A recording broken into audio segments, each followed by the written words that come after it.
Welcome to another Catholic Family News Special Report. I'm Brian McCall. And as I often say during our weekly podcasts, we often have to talk about crisis in the church, the latest scandals, things going on, just so we're aware of them and aren't led astray. It's an obligation, but we like to try to balance our content, both in the paper, the newspaper, and in our video apostolate, with edifying material. Because if we just sort of read what's wrong, it can lead us down a very difficult path and path that can lead to despair. So today we have a really, I think, good program that meets that need of balancing the awareness of the crisis in the church with edification, with remedies for healthy, good, solid spiritual life. And we're going to bring on the show a familiar person to our podcast and also to those of you who subscribe to our monthly newspaper, Stephen Kokx, who is a really eminent journalist, author. Really, journalist doesn't describe him because he is much, much more than that. A very, very thoughtful Catholic author. He is, among other things, written for us, and you've seen his some things in our newspaper, but also for LifeSite News. He's contributed much there. And we're going to talk today about his latest book on St. Alphonsus Liguori. So welcome back, Stephen. Thanks, Brian. It's great to be here. I totally agree with your introduction too. And it's sometimes dark out there, right? It's hard to find some glimmers of light, but I think St. Alphonsus can definitely provide that for sure in these times. Wonderful. Well, just recently you have published this book, Saint Alphonsus for the 21st Century. Mhm. Um, Now, maybe you can do it from memory. I guess it's an unfair test, but that's not his full name. You want to remind us of the saint's full name? Oh, yeah, that's not really fair, is it? I think That's not fair. There's there's not, nine names here, yeah, but well, it's funny because we are, as we became more traditional, learn more, our four youngest children, all we baptized with four names because we got the idea, well, you ah, have a lot of patron saints. So yeah. sometimes when they get a little grumpy, when they go to get their driver's license, oh, I can't believe I have four names. So when I read that, I was going to show it to them and say, look, we're not as bad as St. Alphonsus. He only have Th- four th- names. So Do they have to like staple an extra paper to the back of the license plate? exactly. Yeah, yeah, Yeah, their passport, see page yeah. 22 for the rest of the name. I But I do have it, by the way. Here, I looked yes. it up, so I did cheat here. Alphonsus, Mary, Anthony, John Francis, Cosmos, Damien, Michael, Gaspar de Liguori. So I think that's 7 or 8 there. So yeah, Yes. his parents loved to. Well, his father's name was Joseph Don Giuseppe, and his mother's name was Anna Catherine Cavalieri. So a Neapolitan and a Spaniard coming together, and of course they're Wow. going to come up with all these different names. So a Yes. very very Catholic household. Well, and also I know Cosmos and Damien, one advice a French priest once gave us is to, it was a custom at some point to include in one of the names of your children a saint from the canon. So Oh, that good. whenever the canon was prayed, they always had Ah, kind of one particular saint in that list. He told us that after we were through most of our children. ah, So, interesting. but it's interesting. So, Saint Alphonsus, why Saint Alphonsus? Did you tell in the book that you had um, no real connection to the saint growing up, although you Right. think one of the nuns may have mentioned it in grade school. But then you Yeah. had kind of an experience where you came to know him well. So maybe if you could summarize for us that personal connection to Saint Alphonsus. Yeah. Yeah, I mean, I grew up in the mainstream church, diocesan church, went to Sacred Heart of Jesus School here in West Michigan, and it's actually a fairly well-known academy these days here in West Michigan. It's gained some notoriety among classical education advocates. But I went there in the 1990s, and we had School Sisters of Notre Dame, and they used to wear the habits. But even despite that upbringing, and going to Catholic high school, grad school, college.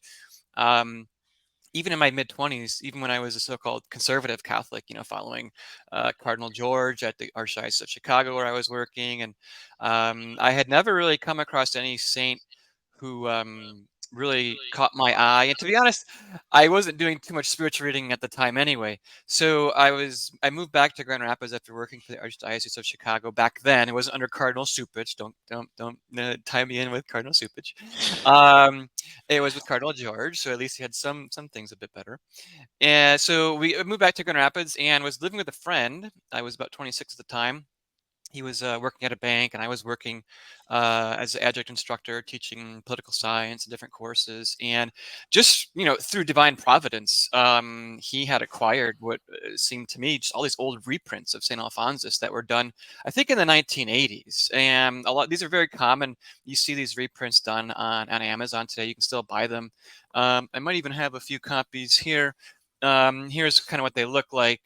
Uh, Mm. you've probably seen these before, Brian. So they're really thick, right? This is what St. Alphonsus. Yes. Are known for. And so there's like 10 of these books just lying in my roommate's living room. I said, "Hey, where'd you get those?" And I don't know what he said. Maybe it's a garage sale or something. But I was just like, I just have so many questions about the faith, spirituality, where we're at in the church. I just really started to kind of question Vatican II, Latin Mass. I just was discovering it, and God's timing through it all, and Saint Alphonsus probably had a say in this too.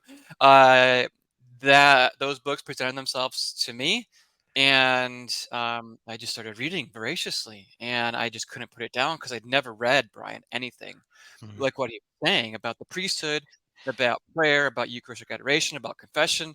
It just blew me away, like, and in the most positive, helpful, spiritually uplifting way. So, I mean, I don't know if you have any saints that came into your life that way, but for me, it was just like a thunderbolt out of nowhere, and eternally grateful for what he's done for me and in my life. So, Well, it's a what a way to pay tribute to him, to keep his thoughts alive. But the book, as we showed it, says for the 21st century. So there are many great spiritual writers through the history of the church. mm. The little flower, Saint Therese, Saint Teresa of Avila, etc. So why is Saint Alphonsus Liguori particularly appropriate for our times, the 21st century? Yeah, it's a great question. I think that the first sort of thought that came to my mind was because we're living in a time of uh, shepherdless church in many ways. We are, in many ways, spiritual refugees. When you compare it to the church in the past, in the last several centuries, throughout the church's history, to be honest, we've never had a crisis such as this. And speaking from a 10,000-foot view, St. Alphonsus' order, the Redemptorist order that he founded in the 1730s, 1732 to be precise, the purpose of the Redemptorists was to preach to the most abandoned souls in the Italian countryside, in the Kingdom of Naples, south of the Papal States. And when I read that, I did not know that when I was reading him. I only discovered that later through a biography. It makes sort of perfect sense because we are looking for pastors, priests to come to us, but there's very few far between. And so I think on a very, macro level, he wants to bring himself back into the church in these times with his timeless teachings. And I think one thing to boil it down more specifically is what he says about the priesthood, what he says about confession, what he says about prayer and silence. I mean, those are a couple of different things, but his missionary group, the Redemptorists, it was focusing on the priesthood to bring Christ to souls. And I think about that in relation to where we're at today. I mean, St. Alphonsus also said, like pastor, like parish. So when you have um, uh, priests not doing what they're doing, not handing on the traditions of the church, as they made clear at Vatican II, they did not want to hand on the preconciliar conservative outlook. I think Bishop Barron speaks exactly about that. And I think exactly, I forget where I saw that, but I have that quote down. Um, it seems to me that there's a massive confusion about the priesthood. There's a massive confusion about what it means to offer mass, what it means to pray today, what the church's purpose is. I mean, we see the church being turned into a nonprofit sort of social charity arm of the global world order. But that's not what the church is. The church is to defend souls. So St. Alphonsus writes about all of this, Brian. He's a doctor of the church. He's written over 100 books. He wrote a book on heresies, refuting heresies. He wrote a book on the dignity and duties of the priesthood. He wrote a book, multiple books on prayer and the Blessed Sacrament and adoration. So I think in totality, the entire encyclopedia that he's produced, I mean, for me, spiritually, personally, I'm a Liguorian in my bones. Like everything I do is, it's just sort of imbibed his spirituality into what I do. And I think the more the church does that, particularly again with the times we're in, with cell phones, with explicit stuff going on online, with corruption in the church among the clergy, it's I think more so than others. I mean, I'm reading St. John Chrysostom at the moment. I've read St. Augustine and St. Therese myself, and but St. Alphonsus, there's not one thing. Blessed Pius IX actually said this when he made him a saint. Um, there's not one topic that St. Alphonsus has not discussed. It's and he was the last point, Brian. He's the patron saint of moral theologians. So look at all the things the church is doing wrong these days on that issue. I mean, They need a patron saint right now. yes. So as a whole, I think he's just absolutely perfect on almost every subject. I mean, I think he's great. So let me just play devil's advocate a little bit, because you sort of referred to, I think, a little bit, trying to get rid of the pre-Vatican II thought. So one of the uh, discouragements or criticisms I've heard about St. Alphonsus, and this is mostly from what I'd call Vatican II trained clergy, is he's too negative. All he focuses on sin, everything. He's going to make you scrupulous. Mm, And interestingly, my own thought, where that may come from, and I'll get your reaction to it.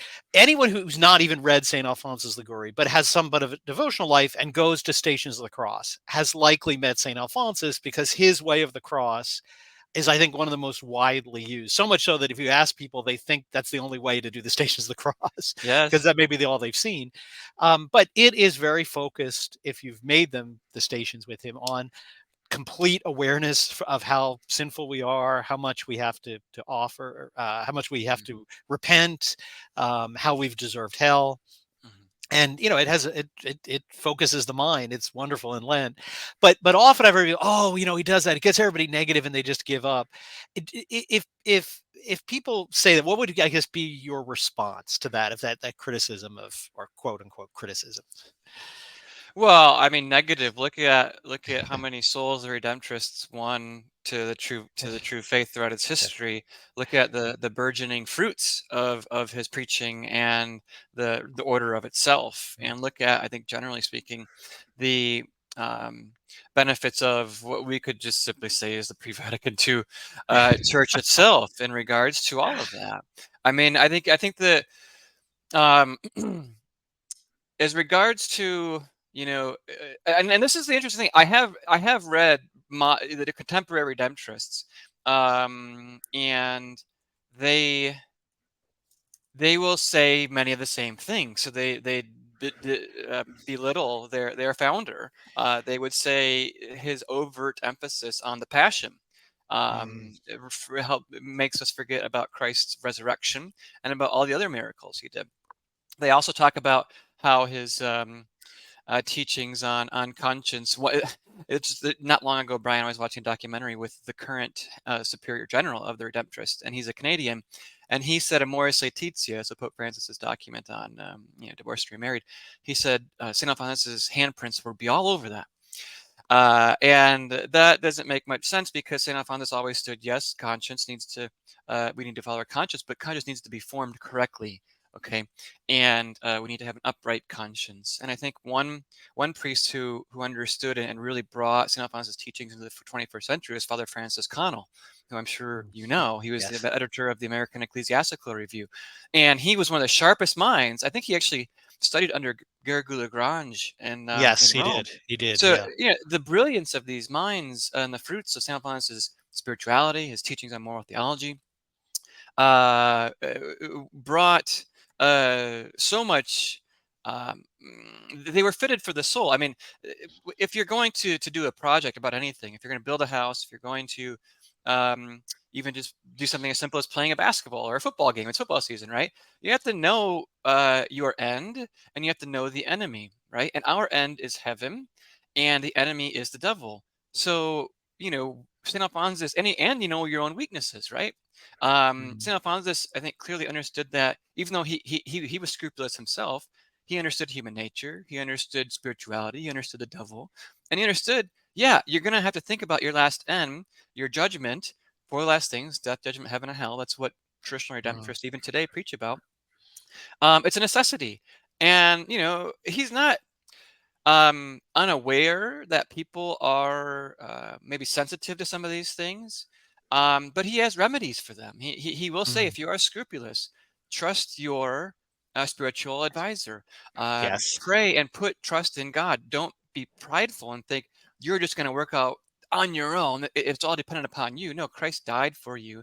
He bathes you in his blood and wants you to be saved. That's an important part that I put, Brian, in Mm. the last chapter of this book, because I myself, for a very long time, did not have a sound understanding of the virtue of hope. I just did not Mm. understand it. I said, what am I hoping for? I could die in mortal sin at any moment. I don't know. I could fall into sin, but St. Alphonsus is clear, if you want to say in an optimistic or positive way, that hope and God's love for us, that He doesn't want to condemn us to hell. He doesn't want us to spend eternity with the devil. He gives us continual chances. So I Mm. think it read in light of his writings on hope and God's love for us, which is the part of I'm writing in volume 2, Brian, which is going to be a bit Yes. more about a lot of this, because this one is a lot about sin, the first volume here. Um, I don't want people to just think St. Alphonsus is all about God's justice and vengeance and Yes. judgment. And he does balance that. I think that's the thing. People need to read all of St. Alphonsus if they can, as much as they Yes. can, and to get the big picture. So that's what I would say. I mean, it's a necessary thing to understand what we're made for and where we're going. If you want to ignore that, you're ignoring that at your own peril. I don't think that's a good thing. I don't think the Vatican II Church has a great track record about um, about preaching the opposite of this. So that would be my, I think, overall response.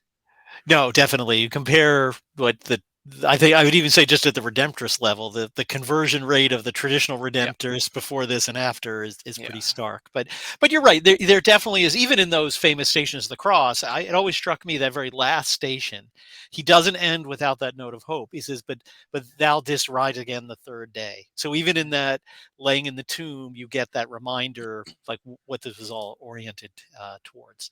that's But great.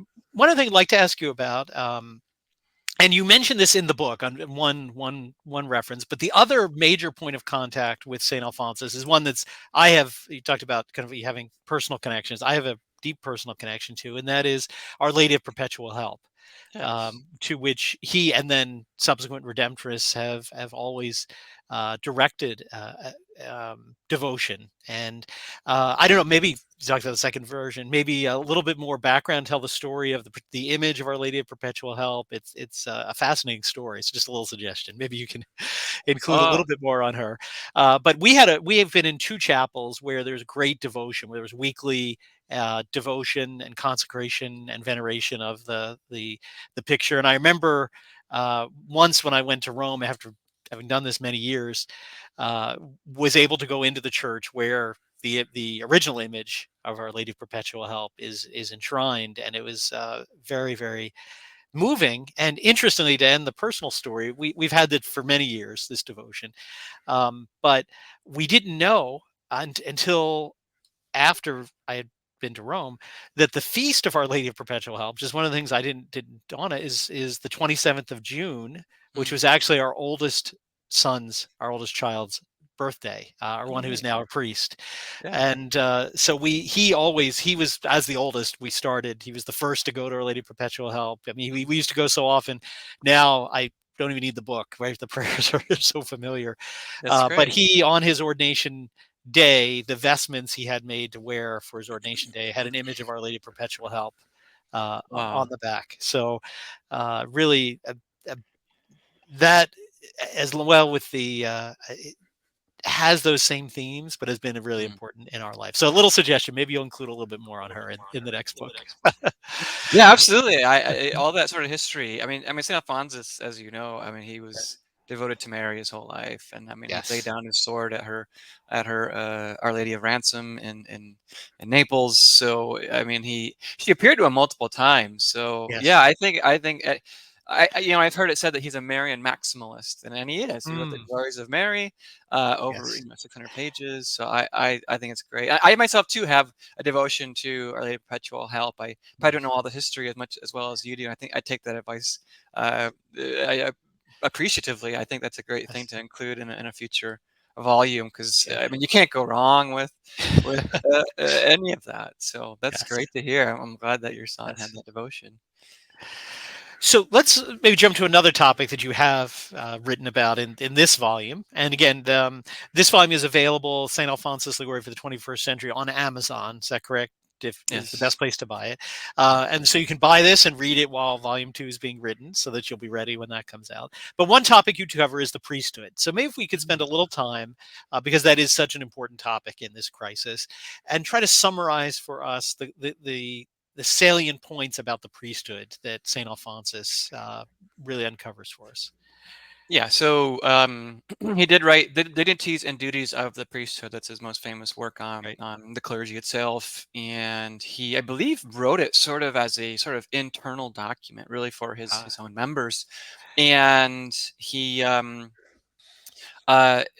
thing that I include in the book is the two big points is, and I've been saying this in a lot of interviews, but they're the most powerful, I think, is that the priesthood itself, the office is greater than not only the angels but also Mary.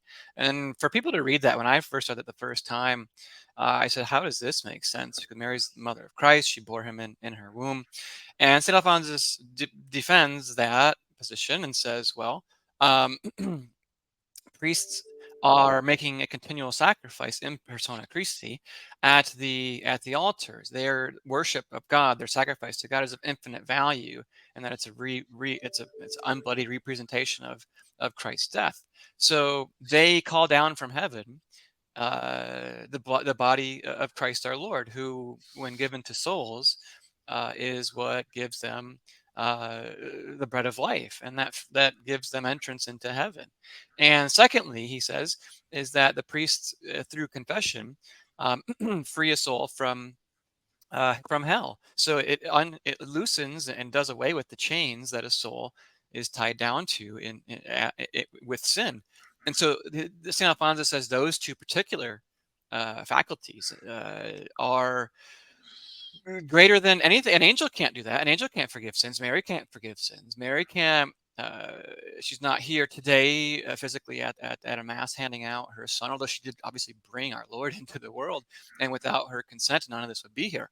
But the priests continue that, and the angels don't do that. So he says, I think I quote, I forget exactly who the saint was, but I think maybe Saint Francis de Sales, and he said, and I think it was him who said, if we see a priest and an angel, we should first kneel to the priest. yes, I Well, think that is Francis glory. de Sales. I remember that. Yes. Yeah, I mean, Yes. I think about that. I mean, so Yes. we're in a church today, Brian, where, you know, Francis, just not long ago, gave a quote. He said, "We're all equal. We're all equal, right? No one's any different." And I think Austin Ivory like retweeted this, and I pushed back, and I gave a quote from Saint Pius X. And Saint Pius X said, "No, the church is a hierarchical institution.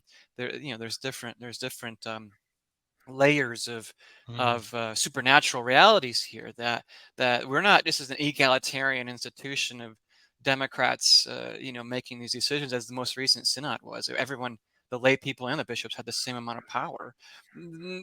So that's the first point I would make. I mean, there's a big difference here in what these priests can do. So that really shocked me when I first read that, because I forget if you were yes. raised in the Novus Ordo Church, but Yes. that was something I would never taught, because the Mass is just, as Vatican II even says, it's just an assembly of the people, and the priest is presiding. So it just a Yes. complete dumbing down, Brian, of the magnificent duties and the dignity of the priesthood. So that was the No, first thing I thought. it's interesting. It's like, as you referred to earlier, St. Alphonsus' advice to the scrupulous, which I found very helpful because I used to think, oh, if you're scrupulous, you're very humble, right? You're very, Uh, you, but what St. Francis points out in the advice that the cure for scrupulosity is to submit yourself to a spiritual director because scrupulosity is pride.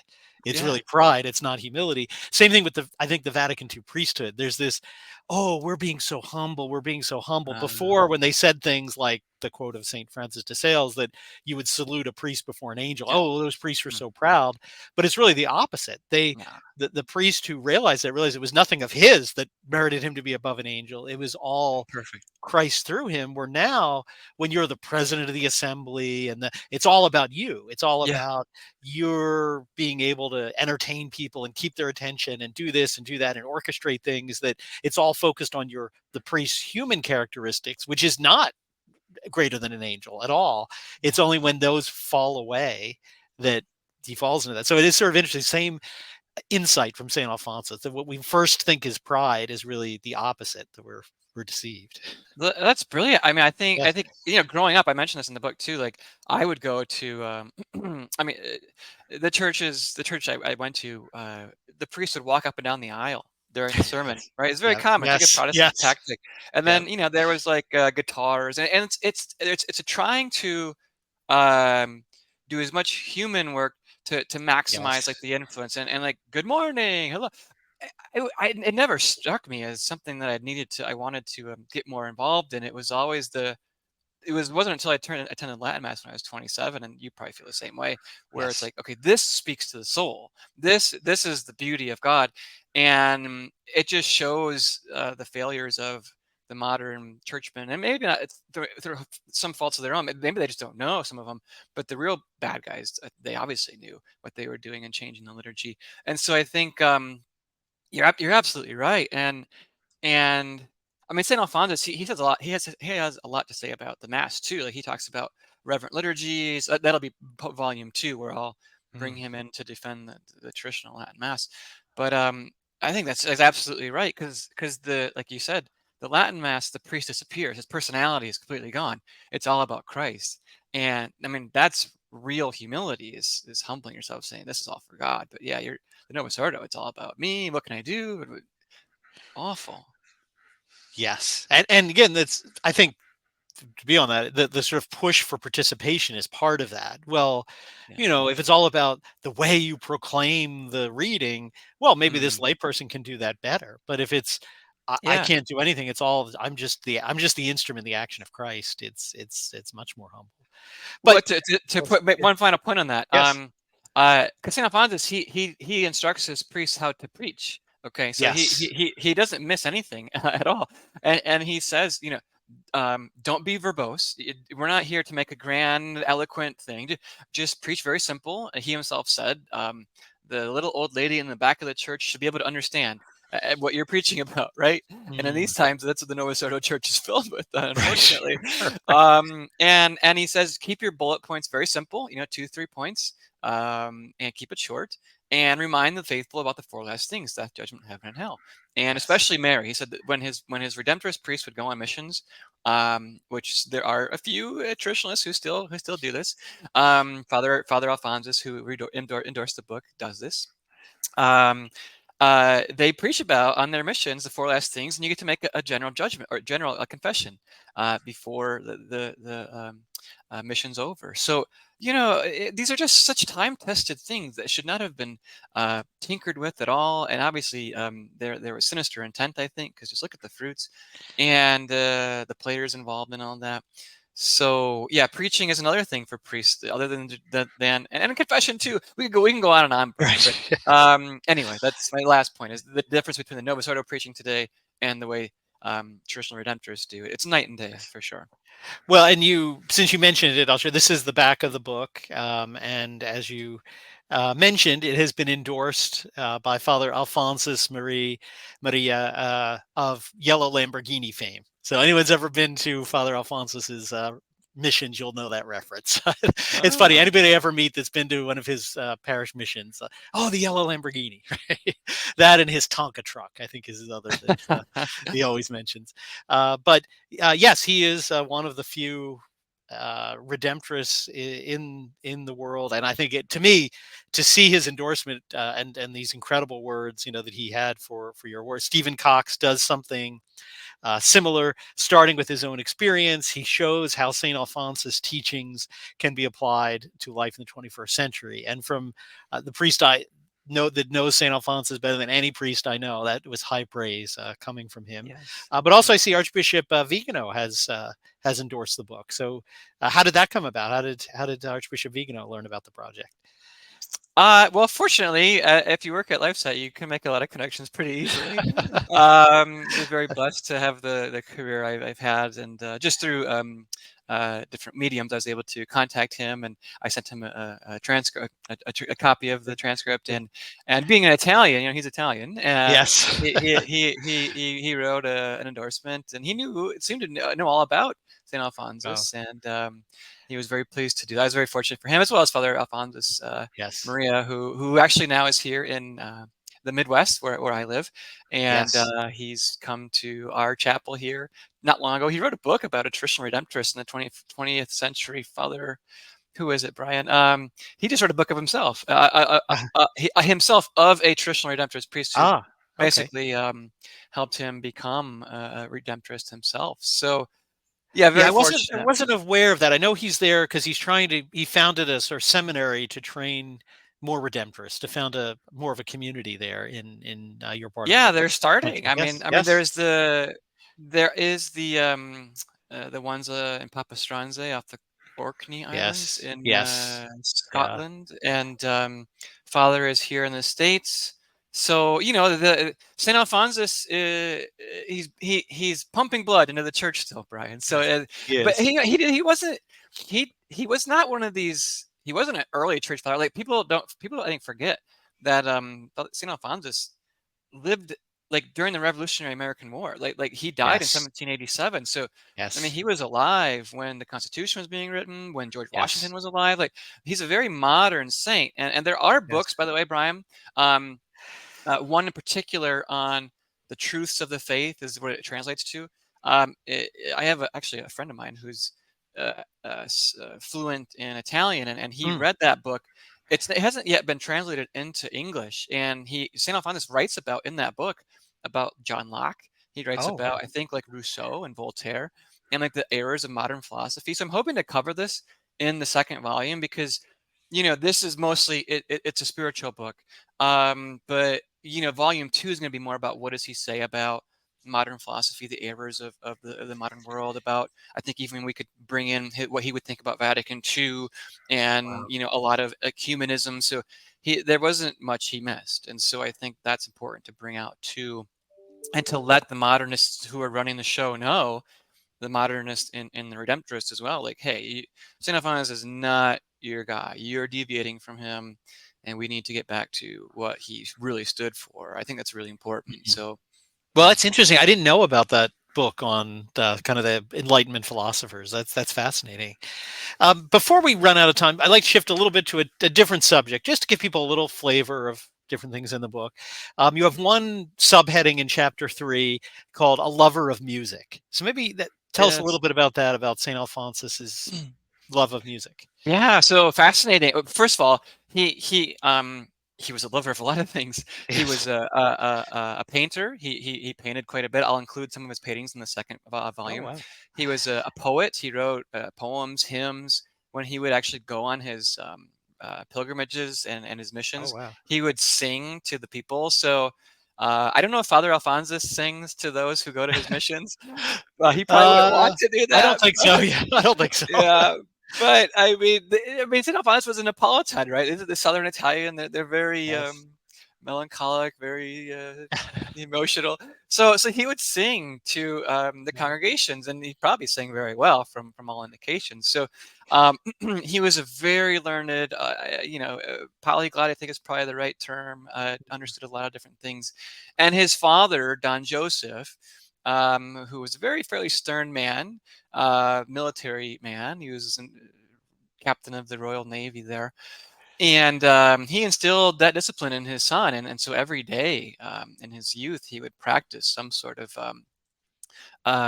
musical instrument, primarily the harpsichord and the clavichord. And so he became at a very young age even in his teens, very skilled at those instruments. And so he also went to the theater, Brian. He would Wow. like me and you, he was somewhat visually impaired. Oh, So really? Oh, he okay. wore glasses, and he would take his glasses off at the theater so not to see anything scandalous, and he would just listen to the music. He loved sound, and even during his priesthood later in life, when he wanted recreation, he would play the harpsichord mostly and sing hymns to Mary. So Wow.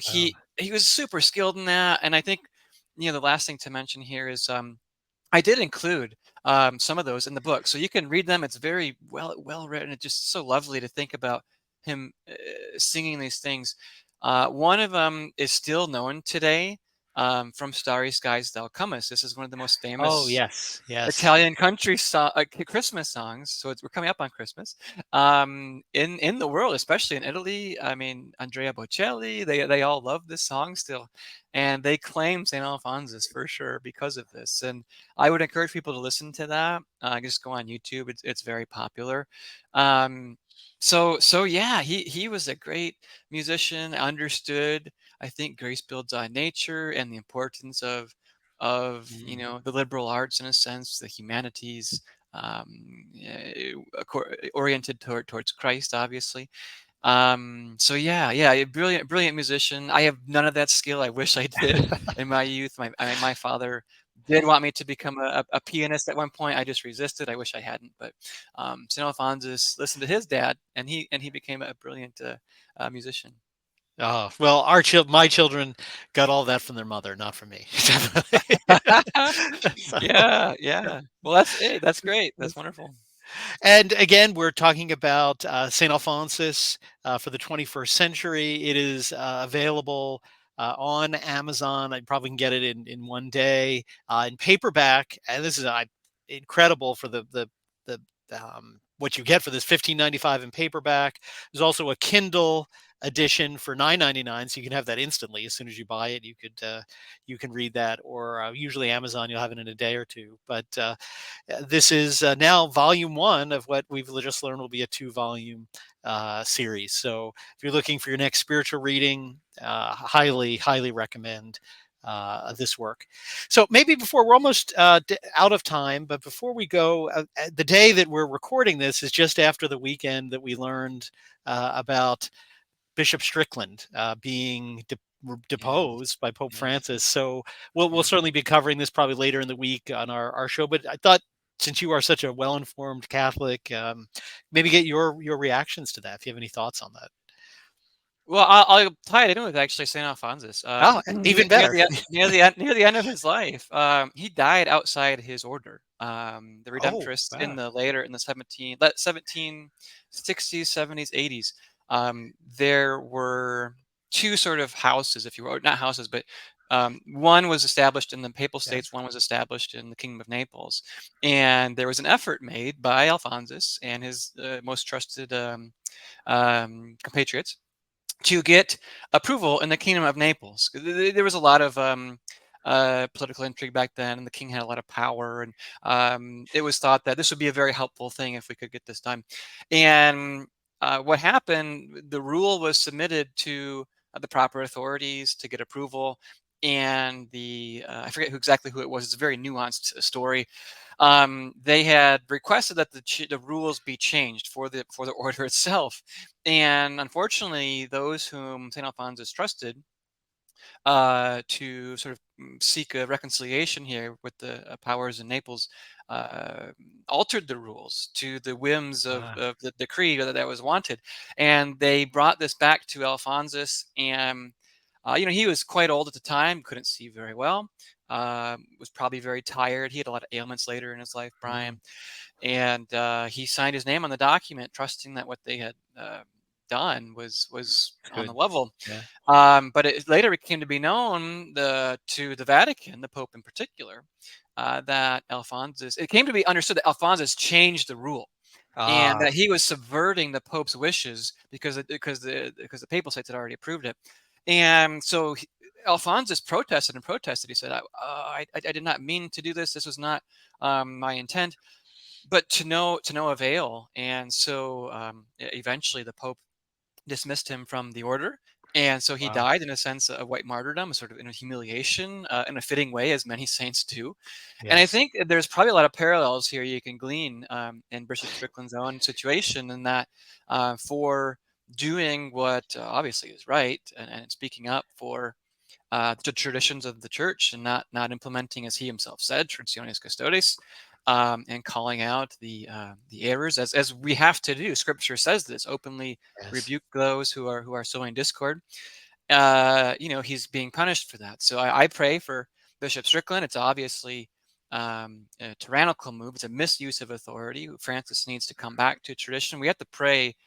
I mean, that's the only way out of this, I think, right, Brian, is that Yes. Yes. when the Pope gets his head screwed on straight, that's when he'll be able to confirm his brethren in the faith. Until he does that, as Isaiah says, the shepherd is struck and the sheep are scattered. So the confusion, all the chaos in the church, ultimately, I think, is stemming and flowing downward from that. So, I beg and pray that Catholics who are especially traditional, who Mm. support the Latin Mass, and those, I mean, we have a lot of different views on different things, Sure. that we are charitable towards one another in these times, because it's God's will that we endure this, and that we continue to pray for one another, and for the Pope especially, and for those who have views, if he isn't the Pope, then we just pray for Jorge Bergoglio, that he understands what he's doing, and defends the Catholic faith as it's always been taught, because Mm. that's the number one problem. The Freemasons knew it, the devil knew it. Yes. He said, if I can get a Pope, someone on the throne who's sowing discord and doing evil, then everything else kind of falls by the wayside. And we're seeing that too with the people who are defending this move, Yes. saying that Francis is um, trying to bring unity to the church, because Strickland is fighting resistance. Well, what's he fighting against? He's fighting against the Congregation for the Doctrine of the Faith, that's promoting transgenderism, Yes. homosexual parents, communion for the divorced and remarried, a change in the death penalty that just comes out of nowhere, which is completely opposed to the church's traditional magisterium. So, we can go on and on. I mean, this is 10 years now of disunity, of chaos, of teachings that attack the traditions of the church. So there's no excuse for defending this move, and I think, unfortunately, there's a blindness going on. It's all by the grace of God. Any of us, Brian, I think, can see what's going on anyway. So we have to pray to continue to see the truth, and pray that Bishop Strickland himself does what's right in these Yes. times, and that he has support from people, and that he himself continues to his journey to tradition as well, and understands the fullness of the crisis, if you will. Well, and in addition to something I've already commented on, maybe you can now just say only the traditional mass, but maybe he has more time to read St. Alphonsus now and get some I some did send inspiration. to be honest, I sent his chancellery a copy. Oh, I don't wow. know if you have got it or ever. He never got back to me, but I knew he was a fighter for the faith, and Oh, aspects of the faith, and I assume he's got it. But yeah, we'll see. Hopefully, we'll hopefully he see. does read St. Alphonsus. Yeah, because there's a lot of lessons there. Great. Well, thank you for spending your time with us today, sharing your insights from this scholarly work you've done, translating St. Alphonsus and translating in the broadest sense, bringing to our century this great wisdom of an early modern saint, St. Alphonsus. So, St. Alphonsus for the 21st Century, A Handbook for Holiness by Stephen Kokx. Please look at Amazon today and order your copy. And thank you again for joining us on our podcast. We'll happy to have you back in the future, and certainly maybe even before your volume 2 comes out. Yeah, thanks, Brian. It's always great. Great conversation, and thanks for everything you're doing too. Great.